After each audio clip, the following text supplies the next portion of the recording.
రోజు మీడియా గురించి మీడియా స్వేచ్ఛ గురించి మన రేవంత్ రెడ్డి గారు మాట్లాడిన మాటలు చాలా విచారకరం. వాటిని అందరం కూడా ఖండించాల్సింది. అంటే రేవంత్ రెడ్డి గారు మొన్న ఒక్కరోజే కాదు, బహుశా తన అధికారంలోకి వచ్చిన తర్వాత కేసీఆర్ గారిని ఎన్నిసార్లు తిట్టిండో అన్నిసార్లు కూడా మీడియాని తిడుతూనే వస్తున్నాడు. ఒకసారేమో ఆయన బాగా షోకున్నట్టుంది బట్టలు ఇప్పడం అనేది. ఫస్ట్ వచ్చినప్పుడే ఒకసారి ఎవరో రిపోర్టర్ మీద బట్టలు ఇప్పి కొడతా అని చెప్పాను, సంవత్సరాల కింద ఎక్కడో సందర్భంలో. ఇంకో దగ్గర బట్టలు ఇప్పించేసి రోడ్డు మీద తింపుకుంటా కొడతా అని చెప్పాను ఒకసారి. మళ్ళీ ఇప్పుడేమో జర్నలిస్టుల చెంపల మీద ప్రేమ వచ్చినట్టుంది, చెంపల మీద పల్ల కొట్టి మీ అందరినీ నేను మీ సంగతి చూస్తా అని చెప్పి హెచ్చరించాడు. అంటే ఎందుకింత అసహనం ముఖ్యమంత్రి గారికి అని నేను ప్రశ్నిస్తున్నాను. ఎందుకింత ఫ్రస్ట్రేట్ అవుతున్నారు మీరు? ఎందుకింత మీ అక్కస్ను మీడియా మీద వెలగక్కుతున్నారు? పాపం అక్కడ ఉన్న వాళ్ళందరూ కూడా జర్నలిస్టులే, నీ పక్కన కూర్చున్న వాళ్ళు కూడా జర్నలిస్టులే, నీ ముందున్న వాళ్ళు కూడా జర్నలిస్టులే. కానీ వాళ్ళందరి ముందు కూడా ఇంత ధైర్యం చేసి కాలు మీద కాలు వేసుకొని కూర్చునే జర్నలిస్ట్ని నాకు చూస్తే చెంప పలగొట్టాలనిపిస్తుంది అన్నాడు. అంటే మరి ఎవరు కూర్చున్నారు? కానీ సందర్భాన్ని చెప్పొచ్చు కదా. ఒక ముఖ్యమంత్రి గారు ప్రెస్ మీట్కు వెళ్ళే వ్యక్తి, ఇన్ని సంవత్సరాలకి జర్నలిస్ట్ చాలామంది ఉన్నారు, అక్కడ ఉన్న వాళ్ళు కూడా చాలామంది ఉంటారు. ముఖ్యమంత్రి ప్రెస్ మీట్ను కవర్ చేసే వ్యక్తి, ఏ అర్హత ఉన్న వ్యక్తి కవర్ చేస్తాడు? సెక్రటరియట్లకు ఎవరు పడితే వాళ్ళు పోవచ్చా? పోతారా? ఆఫీస్ వాళ్ళు ఎవరు అసైన్ చేస్తే వాళ్ళు పోతారు. వాళ్ళకు అక్రిడేషన్ ఉంటుంది. ప్రతి ఒక్కరు నాకు తెలిసి CMB2 కవర్ చేసే వాళ్ళంటే మినిమం ఒక 10-15 సంవత్సరాలు రిపోర్టింగ్లో అనుభవం ఉన్న వాళ్ళు మాత్రమే. TWA ప్రధాన కార్యదర్శి సాగర్ గారిని ఎదుర్కొనాలనుకుంటున్నాం. 15 సంవత్సరాలు అట్లా అనుభవం ఉంటేనే నేనే సెక్రటరేట్, నేను 94లో నేను మొదలయ్యి నేను సెక్రటరీ బీట్ వచ్చేసరికి నేను 2007-8లో నాకు మా ఆఫీసు సెక్రటరీ బీట్ నాకు అలాట్ చేసింది. అంటే నీకు అదొక పాలక కేంద్రం, అక్కడ ఎవరికైనా ఉండాలన్నా కూడా ఒక అవగాహన ఉండాలి, అక్కడ సిస్టమ్ మీద అవగాహన ఉండాలి. అట్లున్న వాళ్ళు మాత్రమే సెక్రటరీ బీట్కి వస్తారు. ఓ కొమ్మినేని శ్రీనివాస్ గారు, ఓ దిలీప్ రెడ్డి గారు. సో వాళ్ళందరూ కూడా అట్లాంటి ఇప్పుడు నాకు తెలిసి కూడా ఇప్పుడు కూడా అటువంటి సీనియర్సే సెక్రటరీ బీట్లో మీ పార్టీ బీట్లోనే ఉన్నామని నేను అనుకుంటున్నాను. మరి వాళ్ళతో నీకేమి ఇబ్బంది వచ్చింది? అంటే వాళ్ళు కాలు మీద కాలు వేసుకొని మీ ముందు కూర్చోవడం మీరు ఎందుకు సహించలేకపోతున్నారు? పాపం కాంగ్రెస్ బీట్లో ఉన్న వాళ్ళు చాలామంది కూడా మీకు అనుకూలంగా ఉన్న వాళ్ళే. దయచేసి అట్లా అనుకున్నాను కూడా ఏమనుకోవద్దు ఎవరైనా.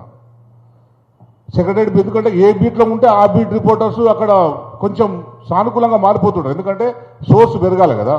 సోర్స్ పెరగాలంటే కొంచెం ఏదో అనుకూలంగా ఉన్నట్టయినా కొమ్మినేని శ్రీనివాస్ గారిని వేదికకి రావాల్సిందిగా ఆహ్వానిస్తున్నాం. సార్ అండి, సార్ కేశవ్ గారు, సీనియర్ ఫోటోగ్రాఫర్ గారు కేశవ్ గారు రావాల్సి. కేశవ్ గారు ఇక్కడ రండి.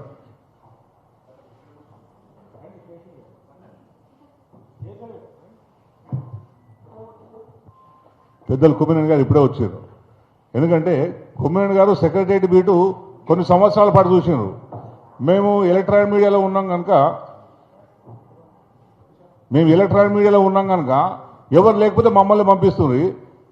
సార్ మా పక్కన కూర్చుండ్రి అంటే వాళ్ళు అడుగుతుంటే మేము వింటుంటేమి. అంటే మాకు కొత్త కదా ప్రశ్న అడగాలా లేదని. ఇప్పుడున్న జర్నలిస్ట్ కూడా అటువంటి పరిస్థితిలో ఉంటే మీరు వాళ్ళని చూసి కూడా మీరు ఎందుకు అసూయపడుతున్నారో మాకైతే అర్థమవుతలేదు. అంటే దీంట్లో కొన్ని పొలిటికల్ మోటివ్స్ ఉన్నాయని నేను అనుకోవచ్చు, నాకు తప్పకుండా అనిపిస్తుంది. ఎందుకంటే మీరు అధికారంలో రావడానికి వీళ్ళందరూ ఉపయోగపడ్డారు, వాళ్ళని మీరు ఎంకరేజ్ చేశారు. కాలు మీద కాలేసుకొని మరి పక్కన నువ్వే కూర్చోబెట్టుకున్నావు. అధికారంలో లేనప్పుడు రా తమ్మి అని చెప్పి కార్లు ఎక్కించుకొని తిరిగినావు, ఇంటికి తీసుకుపోయినావు, రాస మర్యాదలు చేసినావు. ఇప్పుడు వచ్చి నీ ముందు కాలు కూర్చోబెట్టేసరికి నీకు వాళ్ళు చిన్నవాళ్ళు అయిపోయారు మా జర్నలిస్టులు. అంటే అధికారంలో రాకముందు ఒక రకంగా, అధికారంలోకి వచ్చినాక ఒక రకంగా నువ్వు మా జర్నలిస్ట్ని ట్రీట్ చేస్తావా? ఇది ఎంతవరకు సబబు? ఇది ఎంతవరకు మీరు చేసుకోగలుగుతారు? నేను ఇంకొకటి చెప్తాను. రేవంత్ రెడ్డి గారు మీ సీనియారిటీ ఎంత పాలిటిక్స్లో? 2006లో మీరు రాజకీయాలకు వచ్చారు. యోధులు ఉన్నారు కాంగ్రెస్ పార్టీలో. రాష్ట్రంలో కూడా ముఖ్యమంత్రి పదవి రాక చూసి ముఖ్యమంత్రి పదవి కోసం చూసి చనిపోయిన వాళ్ళు అనేక మంది కాంగ్రెస్ పార్టీలో ఉన్నారు. ఎంఎస్ లాంటి వాళ్ళు, డిఎస్ లాంటి వాళ్ళు. అయినా కూడా నీకెందుకు ముఖ్యమంత్రి పదవి వచ్చిందంటే only because of only media వల్లనే నీకు ముఖ్యమంత్రి పదవి వచ్చింది. నువ్వు రోజు పొద్దున్న లేచి అన్ని మీడియా హౌస్లో తిరిగి వాళ్ళతో మాట్లాడి వాళ్ళతో నీ ఇంటర్వ్యూలు వేయించుకొని, ఎందుకంటే మీడియాలో నీ మాటకు అట్రాక్షన్ ఉంటుంది కనుక వాళ్ళకి వ్యూస్ వస్తాయి. వాళ్ళు నేను ఎంకరేజ్ చేసిండ్రు, వాళ్ళగా నేను ఎంకరేజ్ చేసిండ్రు. లేకపోతే ముఖ్యమంత్రి ఎట్లయితుంటే వీనికి తెలుగుదేశం ఎంత వస్తుండే? నీకంటే సీనియర్ లీడర్ చాలా మంది ఉన్నారు కదా కాంగ్రెస్ పార్టీలో. ఉత్తమ్ నీకంటే సీనియర్ కదా, శ్రీధర్ బాబు నీకంటే సీనియర్ కదా, ఇక చాలా మంది మంత్రులు ఉన్నారు కదా, జానారెడ్డి కాదా సార్, జానారెడ్డి గారు మీకంటే సీనియర్ కదా. కానీ మీకెందుకు వచ్చిందంటే మీరు అటువంటి మీడియాను మీరు తయారు చేసిండ్రు. అటువంటి మీడియాను తెలంగాణకు వ్యతిరేకంగా, తెలంగాణ నాయకత్వానికి వ్యతిరేకంగా మీరు తయారు చేసిండ్రు. అప్పుడు మీరంతా దాన్ని వాడుకున్నారు. మీరు ముఖ్యమంత్రి అయ్యేంత వరకు అది బాగానే ఉన్నది. మీరు ముఖ్యమంత్రి అయిన తర్వాత పాపం ఎప్పుడు మీడియా అంటే ఎప్పుడు మీకు అనుకూలంగా ఉండదు కదా. అప్పుడు ప్రజల కోసం కూడా పనిచేస్తారు, ఉన్నది ఉన్నట్టు కూడా చేస్తారు. ఉన్నది ఉన్నట్టు చేస్తే ఇప్పుడు మీకు ఎందుకు ఇబ్బంది అవుతుంది అంటే, మీరు కొన్ని యూట్యూబ్ ఛానల్ మీరే ప్రోత్సహించారు. ఈ 10 సంవత్సరాల కాలంలో యూట్యూబ్ ఛానల్ కొన్నింటిని మీరే ప్రోత్సహించారు. అప్పుడు మీకు నీతి రాలేదా? నీతి, నిజాయితీ, నిబద్ధత, విలువలు అవన్నీ ఎప్పుడు మీకు గుర్తుకు రాలేవా? కేసీఆర్ గారి మీద ఎంతటి వ్యక్తిగతంగా దాడి చేయించారండి. కేసీఆర్ గారి కుటుంబం మీద, మహిళను చూడకుండా కూడా కవిత గారి మీద ఎటువంటి దాడి మీరు చేసిరండి. అటువంటి దాడిని మీరు ప్రోత్సహించిన తర్వాత అది ఇప్పుడు మళ్ళీ మీ మీదకి వచ్చిందేమో బహుశా. అంటే మీకున్న అండర్స్టాండింగ్ సంబంధించిన తేడా వచ్చి ఉంటాయి. మీకున్న అండర్స్టాండింగ్ తేడా వచ్చి బహుశా మీరు ఎవరిలో తిట్టబోయి అందరు జర్నలిస్టులను ఒకే ఘటన కట్టిర్రు. అది కరెక్ట్ కాదని చెప్పి నేను చెప్తున్నాను. నిజంగా ప్రభుత్వానికి ఓ చట్టం చేయండి. ఎవరు జర్నలిస్టు ఆల్రెడీ చట్టం ఉన్నది. మేము అక్రిడిటేషన్ కమిటీలో ఉన్నప్పుడు, శైలేష్ గారు కూడా అక్రిడిటేషన్ కమిటీలో ఉన్నారు. అక్రిడిటేషన్ కమిటీలో ఉన్నప్పుడు అక్రిడిటేషన్ కమిటీలో ఒక క్లాజ్ కూడా పెట్టినాం. ఫస్ట్ టైం పెట్టినాం. అక్రిడిటేషన్ కావాలంటే డిగ్రీ తప్పకుండా ఉండాలని చెప్పి పెట్టినాం. ఎందుకు ఇంప్లిమెంట్ చేయలేకపోతుంది ప్రభుత్వం? మరి దాన్ని ఎందుకు సరిగ్గా అమలు చేయలేకపోతున్నారు? దాన్ని అమలు చేయండి. మరి మీ చేతిలో ఉన్నది కదా. 2 సంవత్సరాలు అయింది కదా. ఇప్పటి వరకు ఆ జర్నలిస్టులకు ఒక అక్రిడిటేషన్ ఇవ్వలే, అక్రిడిటేషన్ రిన్యువల్ చేయలే. రిన్యువల్ చేస్తారు కదా, రిన్యువల్ చేస్తారు. కొత్త కమిటీ లేదు, కొత్త అక్రిడిటేషన్ ఇచ్చింది లేదు మీ ప్రభుత్వం. మళ్ళా పైపెచ్చు మళ్ళా జర్నలిస్టులను మీ ఇష్టం వచ్చినట్టు తిట్టడం ఇది కరెక్ట్ కాదు. మీరు జర్నలిస్టులకు ఏం చేసిందని, మీరు ఏం చేసిందని పడతారు జర్నలిస్టులు? 2 సంవత్సరాలు అయింది కదా. పోయి అక్కడ సైట్లో పోయి మీటింగ్ పెట్టినావు కదా, హౌసింగ్ బోర్డు హౌస్ సైట్లో ఇప్పిస్తాను, నన్ను ముఖ్యమంత్రి కాగానే ఇప్పిస్తాను చెప్పాను కదా. నువ్వు ముఖ్యమంత్రి కాగానే సుప్రీంకోర్టు కేసు కొట్టేసింది. ఏం చేస్తున్నారు మరి ఇప్పుడు జర్నలిస్టుల కోసం? మీరు దాని గురించి మీరు మాట్లాడరు. జర్నలిస్టులకు ఇళ్ల స్థలాలు ఎప్పుడు మాట్లాడు అంటే, నీ దగ్గరికి ఎవరు సీఎం గారు జర్నలిస్టుల పట్ల కోపంగా ఉంటారు కనుక జర్నలిస్టుల సమస్యల్ని ఎవరు కూడా మీ దగ్గరికి తీసుకురావద్దు. తీసుకురాకుండా ఉండడానికి మీరు ఇటువంటి బెదిరింపులకు మీరు బాధపడుతున్నట్లు లెక్క. మీరు ఏదైతే జర్నలిస్టులకు హామీలు ఇచ్చారో హామీలు నెరవేర్చండి. ఫస్ట్ ఇళ్ల స్థలాలు ఇవ్వండి. మీరు అంటే నేను అందరికి ఇస్తానా అంటే ఎట్లా జర్నలిస్ట్ అంటే నీకు ఎట్లా డిఫైన్ చేస్తావు? నీ ప్రభుత్వం, నీ చట్టం దాన్ని డిఫైన్ చేసి దాని ప్రకారం ఇవ్వండి.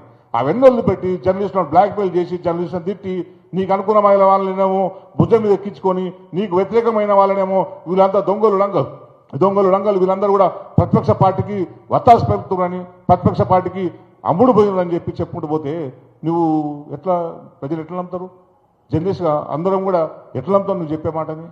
అందుకే నువ్వు చెప్పే మాటలు కాదు, నువ్వు ఏదైతే జర్నలిస్టుల పట్ల నీ వైఖరి ఉన్నదో, నీకు బాకాలు ఊదాలి అనుకునే నీ ఉద్దేశాన్ని ఫస్ట్ మార్చుకోండి. మీరు మీ పద్ధతి మార్చుకోండి. మీకు బాకాలు ఊదరు జర్నలిస్టులు. కేసీఆర్ గారు ఉన్నప్పుడు కూడా కేసీఆర్ గారి మీద చాలా విమర్శలు చేశారు. అయినా కూడా కేసీఆర్ గారు తట్టుకున్నారు. ఎక్కడ తట్టుకోలేకపోయారు కేసీఆర్ గారు? ఒక దళిత ఎమ్మెల్యే ప్రమాణ స్వీకారం చేస్తున్నప్పుడు ఆమె పట్ల అనుచిత వ్యాఖ్యలు చేసేందుకు కేసీఆర్ గారు దాన్ని ఆ మీడియాను దూషించడం జరిగింది. దూషించడం అంటే భూతపదాలు చెప్పాలి, బిన్నీలాగా బూతులు చెప్పలే. ఎంత సమాధానం చెప్పాలనో ఆ రీతిగా కేసీఆర్ గారు సమాధానం చెప్పారు. అంతే తప్పించి మీడియాను ప్రతిసారి కూడా అనలే. అయినా కూడా కేసీఆర్ గారు ప్రెస్ మీట్లో ఎవరైనా ప్రశ్న అడిగితే ఆ ప్రశ్న పట్ల నీకు అవగాహన ఉందా అని అడిగిరు తప్పించి నీలాగా ప్రశ్న అడిగినందుకు చెప్పకూడదు అని చెప్పి కేసీఆర్ కూడా ఎప్పుడు అడగలే. ప్రెస్ మీట్లో ఉన్నప్పుడు ఇదేం ప్రశ్న అని చెప్పి అన్నారు తప్పించి, ఎందుకంటే కేసీఆర్ గారికి ఆ ప్రశ్న పట్ల అవగాహన ఉన్నది. ఆ ప్రశ్న ఏ ఉద్దేశంతో అడిగిననే ఒక విజన్ అవగాహన ఆయనకు ఉన్నది కనుక అడిగిర్రు. మరి నువ్వేంది ఒక ప్రెస్ మీట్లో ఒక ప్రశ్నకు సమాధానం చెప్పలేదు. తెలంగాణకి ఎంత బడ్జెట్ చేస్తున్నావు అని చెప్పావు, బనకచర్ల అవుతుందా లేదని చెప్పావు. ఏం చెప్పినావు? బనకచర్ల అవుతుందా అంటే ఢిల్లీలో మా రిపోర్ట్ అడిగినారు. బనకచర్ల ఎంతవరకు వచ్చినాడంటే నువ్వేం సమాధానం చెప్పినావు? బనకచర్ల ఏమి లేదు, అసలు మా చర్చనే లేదని చెప్పినావు. ఒక ముఖ్యమంత్రిగా నువ్వు జర్నలిస్టులకు తప్పుడు సమాచారం ఇచ్చినావు. నువ్వు అక్కడ ఆంధ్ర రాష్ట్ర ముఖ్యమంత్రి ఏం చెప్పాడు? సేమ్ జర్నలిస్టులకు బనకచర్ల మీద చర్చ జరిగిందని అంటే మరి నువ్వే కదా ప్రెస్ రిపోర్ట్ తప్పుడు సమాచారం ఇచ్చింది. మరి తప్పుడు సమాచారం ఇచ్చినప్పుడు నిన్ను నిలదీయకుండా మరి ఏం చేస్తారు జర్నలిస్టులు? నిలదీస్తారు కదా. ఇటువంటి అనేది జరుగుతాయి. మళ్ళీ మీ పిసిసి అధ్యక్షుడు ఏమంటాడు? నిన్న బనకచర్లు ఎప్పుడో కట్టేసిర్రు అంటాడు. అంటే మీ పార్టీకి ఒక ఇష్యూ పట్ల ఎన్ని రకాల వాదనలు ఉంటాయి. ఒక్కొక్క వ్యక్తికి ఒక్కొక్క రకమైన వాదన ఉంటుందా? అంటే ఇవన్నీ ఎవరు అడగొద్దా? ఎవరు మాట్లాడొద్దా? ప్రతిపక్ష నాయకులు మాట్లాడితేనేమో వాళ్ళ నోళ్ళు ముగిస్తారు, ప్రెస్ వాళ్ళు రాస్తేనేమో వాళ్ళను ఇట్లాంటి బెదిరింపులకు గురి చేస్తారు. ఇది చాలా దుర్మార్గమైంది, ఇది చాలా దురదృష్టకమైంది అని చెప్పి నేను చెప్తూ, ఇంకా ఒకటి ఏంటంటే ఆ వేదిక మీద చాలామంది పెద్దలు ఉన్నారు. అది ఇంకా ఓ కమ్యూనిస్ట్ పార్టీ పత్రిక ముసిముసి నవ్వులు నవ్వుతున్నారు, చప్పట్లు కొడుతున్నారు ముఖ్యమంత్రి మాట్లాడినప్పుడు.